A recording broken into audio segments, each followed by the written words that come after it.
இந்த பதிவை கேட்டுக்கொண்டிருக்கும் நல்ல உள்ளங்களுக்கு உங்கள் சுவாமிநாதன் ஜோதிடரின் அன்பான வணக்கங்கள். இன்றைக்கு நம்ம யூடியூப் சேனல்ல சிவனின் அம்சமாக தோன்றியவர் அனுமன். இவர் ராமருக்கு ஒரு தூதுவராக விளங்கியவர். அனுமன் கோவிலுக்கு சென்று அனுமனை தரிசிக்கும் போது அனுமனின் வாளில் குங்குமம் வைத்து வணங்க வேண்டும் என்பார்கள். அப்படி அனுமன் வாளில் என்ன பெருமை இருந்துவிடப் போகின்றது என்று நினைப்பவர்கள் பலர்.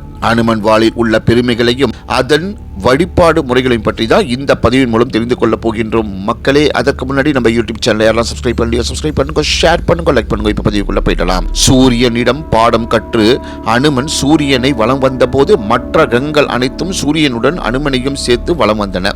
இதனால் அனுமனின் வாளிற்கு பின்புதான் நவகிரகங்கள் இருக்க வேண்டியதாகிவிட்டது. இதன் மூலம் அனுமனை வழிபடுபவர்கள் அனைவருக்கும் நவகிரகங்களின் பாதிப்புகள் ஏதும் இருக்காது. ராவணன் அனுமனின் வாளுக்கு தீ வைத்த போது சீதை வேண்டியதால் வெண்மையும் குளிர்ச்சியாகவே இருந்தது.